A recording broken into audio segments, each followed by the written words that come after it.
এক প্রান্তে রয়েছে 10 নম্বর কেশপুর গ্রাম পঞ্চায়েতের কাপাসগেরিয়া গ্রাম, অন্য প্রান্তে 12 নম্বর সরিষাকলা গ্রাম পঞ্চায়েতের কুদমিচক গ্রাম, মাঝে পারাং নদী। ওই নদী পারাপারের জন্য রয়েছে বাঁশের তৈরি নড়বড়ে এক সাঁকো। জীবনের ঝুঁকি নিয়ে নদী পারাপার দুই পারের মানুষজনের। লাগোয়া 9 থেকে 10টি গ্রামের মানুষের যাওয়ার একটাই রাস্তা। সাঁকো ব্যবহার না করলে ঘুর পথে প্রায় 12 থেকে 15 কিলোমিটার পথ বেশি যেতে হয়। কুদমিচক গ্রামের মানুষদের চিকিৎসার জন্য কেশপুর হাসপাতাল বা ব্লক উন্নয়ন অফিসে যাওয়ার ওটাই প্রধান রাস্তা। বাঁশের সাঁকোয় ভর করেই রোগীদের যেতে হয় চিকিৎসা করাতে। অসুবিধা হচ্ছে, সবই হচ্ছে। হলে কি হবে, বাবুর দিকে সব বলে বলে আলা তেল মাখিয়ে বহুবার এসছে, বলছে হয়ে যাবে হয়ে যাবে। আজকে সিপিএম পার্টি থেকে বলো টিএমসি পার্টি এসছে, টিএমসি পার্টিরাও লোক এসে বললো যে হ্যাঁ এবার পোল হয়ে যাবে, আজও হচ্ছে। সারা বছর হইতে জল পেরিয়ে বন্যার সময় তোমার বর্ষার সময় যেরকম জল মাঠে ঘাটে এই নদী ডিঙিয়ে যাওয়া হচ্ছে। বর্ষার সময় কি যাতায়াত বন্ধ? হ্যাঁ, তখন যাতায়াত বন্ধ। এবারে যার ইমার্জেন্সি দরকার হবে তখন ওই জল পেরিয়ে যেতে হচ্ছে। এরকম আসছি যাচ্ছি, এই তো কি কষ্টে যাচ্ছি, ভাঙা হাত ভাঙা এই নিয়ে যাচ্ছি আসছি, এখন কোনো করার উপায় নেই। কত লোককে বলছি, কোনো রকমই নেতার দিকে বলছি যে দেখুন না একটু করে দিয়ে চার মতন করে দিন না, তারা করছে না, কেউ কিছু করছে না। এই আমাদের এই অবস্থায় আছি।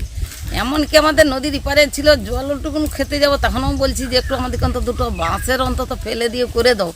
ঘাটালের সাংসদ তথা অভিনেতা দীপক অধিকারী ওরফে দেব পশ্চিম মেদিনীপুরের কেশপুরের মহিষদা দেবের গ্রাম এলাকার ছেলে। সাংসদ হলেও পার্শ্ববর্তী গ্রামে রাস্তাঘাট থেকে নদী পারাপার কোনো কিছুই হয়নি বলে অভিযোগ।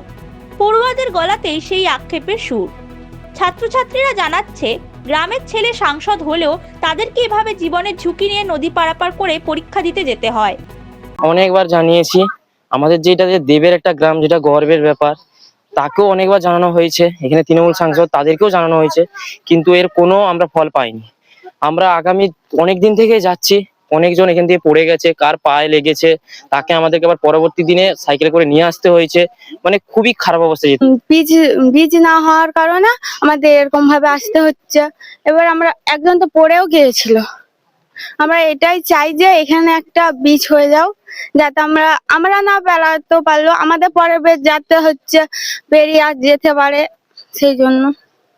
কেশপুর পঞ্চায়েত সমিতির সভাপতি চিত্তরঞ্জন গড়াই বলেন, পাকা সেতু করতে কয়েক কোটি টাকা প্রয়োজন। পঞ্চায়েতে এত বড় ফান্ড থাকে না। সমস্যার সমাধান কবে হবে তা জানা নেই গ্রামবাসীর। কবে পারাং নদীর উপরে সেতু হবে সেই আশায় দিন গুনছেন নদীর দুপারের বাসিন্দারা। Bureau report, Hindustan news point.